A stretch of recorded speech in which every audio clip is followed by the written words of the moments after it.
ತನ್ವಿ ಮನ್ವಿ ಯಾಕೆ ಹೀಗೆ ಓಡ್ತಾ ಇದ್ದೀರಾ? ಅದು ಅಭಿ, ಬಿಂದು ಅವರು ಮತ್ತೆ ಶ್ರಾವಣಿ ಅವರು ಇಬ್ರು ಟೆನ್ಷನಲ್ಲಿ ಪ್ರಭಾಕರ್ ಅಂಕಲ್ ರೂಮ್ಗೆ ಹೋದ್ರು. ಏನಾಯ್ತು ಅಂತ ನಮಗೂ ಗೊತ್ತಿಲ್ಲ.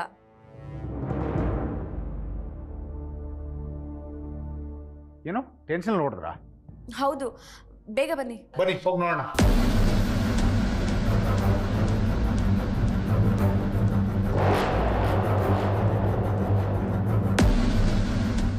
ಅಕ್ಕ, ಶ್ರಾವಣಿ ಬಂದ್ಬಿಟ್ಲಾ? ದೊಡ್ಡಪ್ಪ, ದೊಡ್ಡಪ್ಪ ಏನಾಯ್ತು? ದೊಡ್ಡಪ್ಪ ಎದ್ದೇಳಿ. ಮಾವ, ಮಾವ ಎದ್ದೇಳಿ ಮಾವ. ದೊಡ್ಡಪ್ಪ ಪ್ಲೀಸ್ ಎದ್ದೇಳಿ ದೊಡ್ಡಪ್ಪ. ಅಭಿ, ದೊಡ್ಡಪ್ಪಗೇನೋ ಆಗಿದೆ. ಏನೋ ಆಗಿದೆ ಅಂದ್ರೆ ಏನರ್ಥ? ಏನಾಗಿದೆ ಹೇಳು? ದೊಡ್ಡಪ್ಪ ಪ್ಲೀಸ್ ಎದ್ದೇಳಿ ದೊಡ್ಡಪ್ಪ. ದೊಡ್ಡಪ್ಪ ಪ್ಲೀಸ್ ಎದ್ದೇಳಿ ದೊಡ್ಡಪ್ಪ. ದೊಡ್ಡಪ್ಪ, ದೊಡ್ಡಪ್ಪ. ಮಾವ ಜೀವಂತವಾಗಿಲ್ಲ ಅನ್ನಿಸ್ತಾ ಇದೆ.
ದೊಡ್ಡಪ್ಪ, ದೊಡ್ಡಪ್ಪ ನಿಮ್ಗೇನೂ ಆಗಿಲ್ಲ ಅಲ್ವಾ?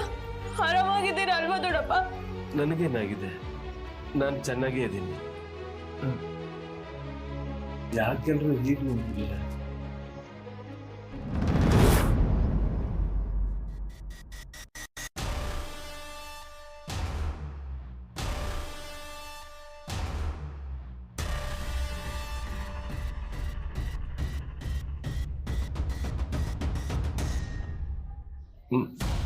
ನೀನ್ ಯಾಕಮ್ಮ ಅಳ್ತಾ ಇದೀಯ?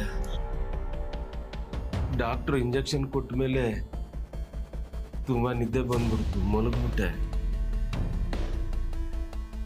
ಬಿಂದುವರೆ, ಏನ್ ಹೇಳಿದ್ರಿ ನೀವು? ಮಾವ ಜೀವಂತವಾಗಿಲ್ಲ ಅಂತನಾ? ಅಲ್ಲ ಬಾಬಾ, ಅದು ಏನು ನ್ಯೂಸೆನ್ಸು? ಪ್ರಭಾಕರ್ ಮಾವ ಚೆನ್ನಾಗಿರುವಾಗ ನೀವು ಯಾಕೆ ಅವ್ರನ್ನ ಸಾಯಿಸ್ತಾ ಇದ್ದೀರಾ?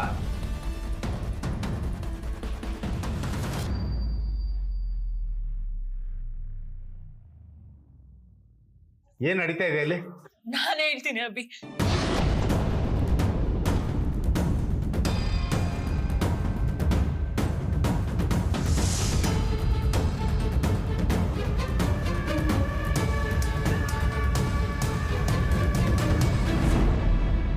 ಈ ಡಿಂಪಿ ಇದ್ದಾಳಲ್ಲ, ನನ್ನ ದೊಡ್ಡಪ್ಪನ ಕೊಲ್ಲಕ್ ಬಂದಿದ್ಲು.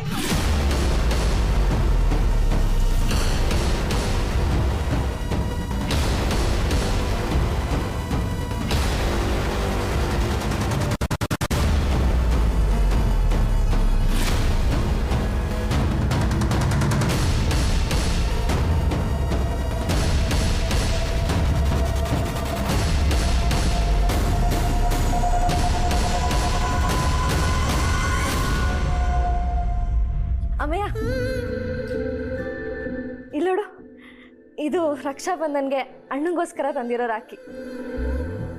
ಈ ರಾಖಿಯಿಂದ ಅಣ್ಣ ತಂಗಿ ಮಧ್ಯೆ ಇರೋ ಅಂತರ ಕಡಿಮೆ ಆಗುತ್ತೆ ಅಲ್ವಾ? ನಾನು ಇದನ್ನು ಯಾವಾಗ ಅಣ್ಣನ ಕೈ ಕಟ್ತೀನೋ ಅಂತ ಕಾಯ್ತಾ ಇದ್ದೀನಿ.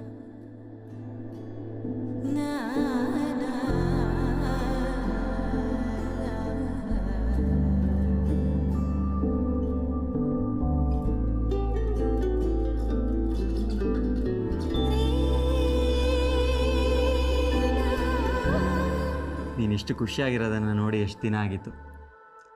ನಿನ್ನ ಫೀಲಿಂಗ್ಸ್ ನನಗೆ ಅರ್ಥ ಆಗುತ್ತೆ.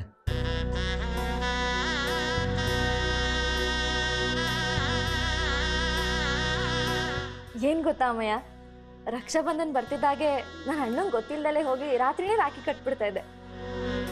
ಅವನು ಅಷ್ಟೆ, ನನಗೆ ಗೊತ್ತಿಲ್ಲದಾಗೆ ಬೆಳಿಗ್ಗೆ ಎದಳೋ ಅಷ್ಟರಲ್ಲಿ ಸರ್ಪ್ರೈಸ್ ಕೊಡ್ತಾ ಇದ್ದ. ಸೈಕಲ್, ಸ್ಕೂಟಿ, ಡ್ರೆಸ್, ಜ್ಯುವೆಲ್ರಿ, ಹಾಗೆ ನಾನು ಕೇಳದೇ ಇದ್ರೂ ನನಗೆಲ್ಲ ತಂದುಕೊಡ್ತಾ ಇದ್ದ. ಆದರೆ ನನಗಿದು ಯಾವುದೂ ಬೇಕಾಗಿರಲಿಲ್ಲ. ನಾನು ಯಾವಾಗಲೂ ಅವನ ಹತ್ರ ಕೇಳ್ಕೊಳ್ತಿದ್ದಿದ್ದು ಒಂದೇ, ಪ್ರತಿ ರಕ್ಷಾಬಂಧನಕ್ಕೆ ನಾನು ಎಲ್ಲೇ ಇದ್ದರೂ ನೀನು ನನ್ನ ಕಣ್ಮುಂದೆ ಇರಬೇಕು ಅಂತ. ಈ ರಕ್ಷಾಬಂಧನ ಬರ್ತಿದ್ದ ಹಾಗೆ ಅಣ್ಣ ನನ್ನನ್ನು ಮನೇಲಿ ಇರೋಕ್ಕೆ ಬಿಡ್ತಾ ಇರಲಿಲ್ಲ. ಎಲ್ಲಾದರೂ ಹೊರಗಡೆ ಕರ್ಕೊಂಡು ಹೋಗ್ತಿದ್ದ. ಹೊರಗಡೆ ಕರ್ಕೊಂಡೋಗಿ ನನ್ನ ಚೆನ್ನಾಗಿ ಸುತ್ತಿಸಿ ನಂಗೆ ಏನೇನು ಬೇಕೋ ಎಲ್ಲ ಕೊಡಿಸಿ ಆಮೇಲೆ ಮನೆಗೆ ಕರ್ಕೊಂಡು ಬರ್ತಿದ್ದ. ಮನೆಗೆ ಕರ್ಕೊಂಡು ಬಂದಮೇಲೆ ನನಗೊಂದು ಚಾಕ್ಲೇಟ್ ಕೊಡ್ತಾಯಿದ್ದ. ಅದನ್ನಂತೂ ಯಾವತ್ತೂ ಮಿಸ್ ಮಾಡ್ತಿರ್ಲಿಲ್ಲ. ಅದನ್ನು ಯಾರಿಗೂ ಕೊಡಬೇಡ, ನೀನು ಒಬ್ಬಳೇ ತಿನ್ನಬೇಕು ಅಂತಲೂ ಹೇಳ್ತಿದ್ದ. ಆದರೆ ಈ ವರ್ಷ ಅಣ್ಣ ಬರ್ತಾನ? ಅವ್ನು ಕೊಟ್ಟಿರೋ ಮಾತನ್ನು ಉಳಿಸ್ಕೋತಾನ? ನನ್ನ ಮೇಲಿನ ಕೋಪಕ್ಕೆ ಅವ್ನು ಬರ್ದೇನೂ ಇರ್ಬೋದು ಅಲ್ವಾ ಅಮ್ಮಯ್ಯ? ಇಲ್ಲ ಇಲ್ಲ, ವರ್ಧ ಬಾವ ಹೇಳಿದಾರಲ್ವಾ ನಾವು ಹಳ್ಳಿಗೆ ಹೋಗ್ತೀವಿ, ಅಲ್ಲಿಗೆ ಅಣ್ಣ ಬರ್ತಾನೆ ಅಂತ.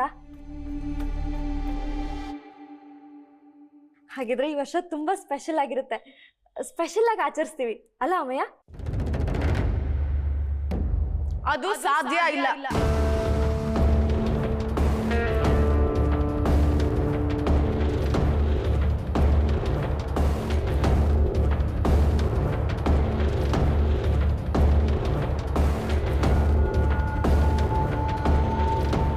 ತುಂಬಾ ಕನ್ಸುಗಳನ್ನ ಕಟ್ಕೊಳಕ್ ಹೋಗ್ಬೇಡ ಆದ್ಯ. ನಿಮ್ಮಣ್ಣ ಈ ಮನೆಗೆ ಬರಲ್ಲ ಅಂತಾನೆ, ಇನ್ನ ಆ ಹಳ್ಳಿಗೆ ಬಂದು ನಿನ್ ಕೈಲಿ ರಾಖಿ ಕಟ್ಟಿಸ್ಕೊಂಡು ನಿನಗೆ ಗಿಫ್ಟ್ ಕೊಡ್ತಾನೆ ಅಂತ ಅದು ಹೇಗೆ ಅನ್ಕೊಂತೀಯ?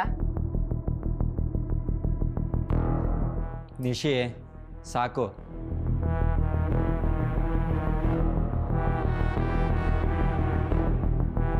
ಅಮೇಯ, ಪಾಪ ನಿನ್ ಹೆಂಡತಿ ತುಂಬಾ ಭ್ರಮೇಲಿದ್ದಾಳೆ.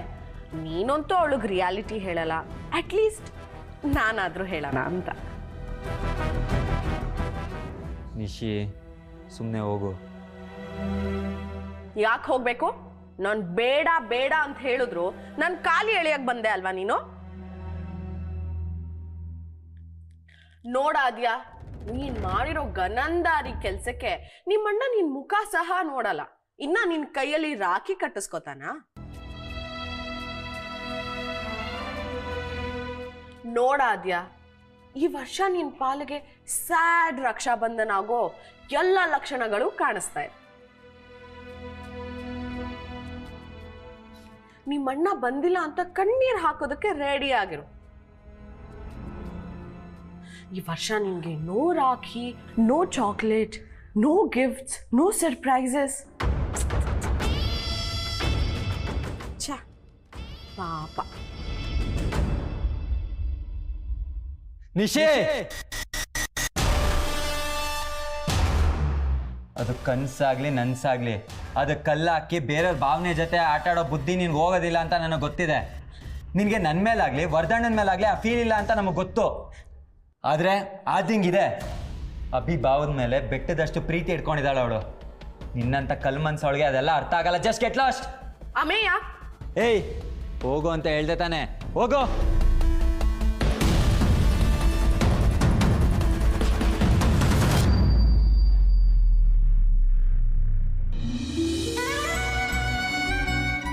ಅದ್ಯಾ, ನೀನು ಅವಳ ಮಾತಿಗೆಲ್ಲ ತಲೆ ಕೆಡ್ಸ್ಕೊಂಬೇಡ.